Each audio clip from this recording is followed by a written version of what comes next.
जीवन को मुख्यतः तीन अवस्थाओं में बांटा गया है। ये अवस्थाएं बाल्यावस्था, युवावस्था तथा वृद्धावस्था है। जिस प्रकार शैशव अर्थात बाल्यावस्था के बाद युवावस्था आती है, ठीक उसी प्रकार युवावस्था के बाद वृद्धावस्था आती है। बाल्यावस्था किसी भी व्यक्ति के जीवन का स्वर्णिम काल होता है। यही कारण है कि हर व्यक्ति अपने बचपन को फिर से जीने की इच्छा रखता है। जीवन में सृजनात्मकता तथा रचनात्मकता का संचार करने वाली युवावस्था साहस, उमंग और जोश से भरी होती है।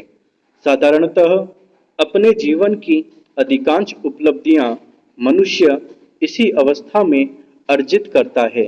इसीलिए हर कोई सदैव युवा रहने का स्वप्न देखता है, लेकिन वृद्धावस्था इन दोनों अवस्थाओं से भिन्न है। मनुष्य प्राचीन काल से ही लंबी आयु की कामना करता आया है और यह भी सत्य है कि वह कभी वृद्ध नहीं होना चाहता। परंतु युवा होने के बाद शरीर का वृद्ध होना प्रकृति का सनातन नियम है और हम सब इस नियम से बंधे हुए हैं। बावजूद इसके अनेक शारीरिक तथा मानसिक समस्याओं का सामना करने के कारण कोई भी व्यक्ति वृद्धावस्था को सहज रूप से स्वीकार नहीं कर पाता।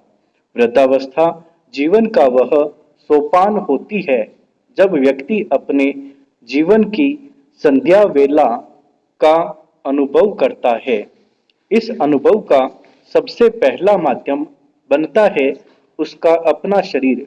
इस अवस्था में मनुष्य की शारीरिक क्षमता में कमी आ जाती है, जिससे उसकी निर्भरता दूसरों पर बढ़ जाती है। शरीर की सभी इंद्रियों की गति धीमी पड़ जाती है और व्यक्ति धीरे धीरे उन पर अपना नियंत्रण खोने लगता है। शरीर कमजोर और अशक्त बन जाता है। छोटी छोटी बीमारियां भी व्यक्ति को बहुत असहाय बना देती हैं। जो व्यक्ति युवावस्था में अपने स्वास्थ्य के प्रति बेहद सचेत होते हैं, वृद्धावस्था में वे भी रोगों से बच नहीं पाते। इस अवस्था में व्यक्ति रोग मुक्त रह जाए, ऐसा होना लगभग असंभव है। इसलिए चिकित्सकों से नियमित रूप से परामर्श करना उनके जीवन का अंग बन जाता है। यह सत्य है कि उम्र के इस पड़ाव पर वरिष्ठ नागरिकों की अपनी अनेक शारीरिक व्याधियां सिर उठा लेती है, परंतु यह उनकी वास्तविक समस्या नहीं है। उनकी वास्तविक समस्या मानसिक है। सरकार अथवा गैर सरकारी संगठनों में वेतनभोगी कर्मचारियों को एक निर्धारित आयु के बाद सेवानिवृत्त कर दिया जाता है। यह मान लिया जाता है कि अब व्यक्ति शारीरिक और मानसिक श्रम के योग्य नहीं रहा, चाहे वह व्यक्ति स्वस्थ ही क्यों न हो। इसके बाद उसके जीवन में अनेक कठिनाइयां आने लगती हैं।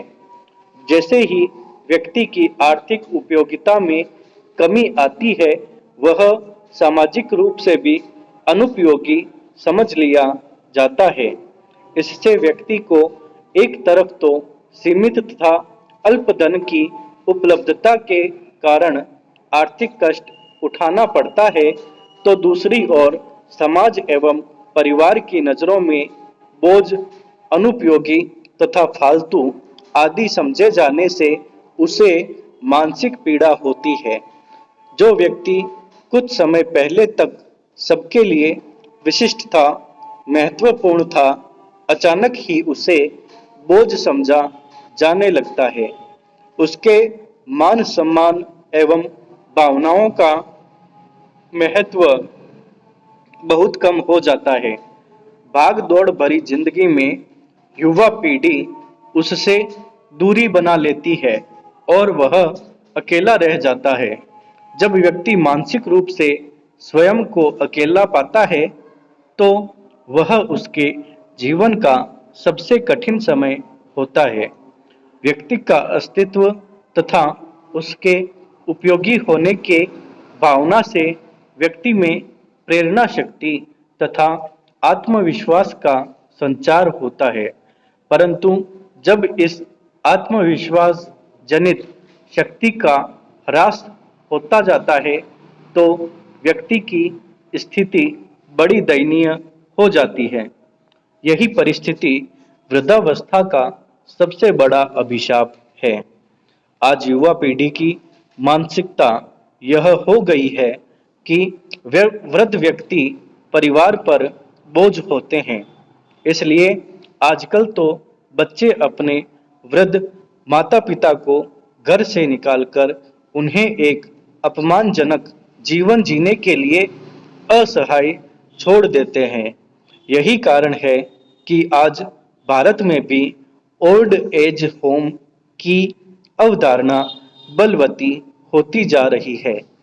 जो वृद्ध माता पिता बिल्कुल अकेले रह जाते हैं उनके लिए ओल्ड एज होम जाने के अतिरिक्त कोई और मार्ग शेष नहीं बचता और जो लोग इनका हिस्सा नहीं बनते तथा परिवार से दूर अकेले रहने का जोखिम उठाते हैं उन्हें आपराधिक तत्वों का शिकार बनना पड़ता है। वृद्धजनों को अकेला जानकर उनके साथ लूटपाट कर उनकी हत्या कर देने संबंधी घटनाओं में लगातार वृद्धि होती जा रही है। आज हम में से बहुत से लोग बुजुर्गों के महत्व से भली भांति परिचित ही नहीं हैं। सच तो यह है कि कम सक्रिय होने पर भी बुजुर्गों की उपयोगिता कम नहीं होती।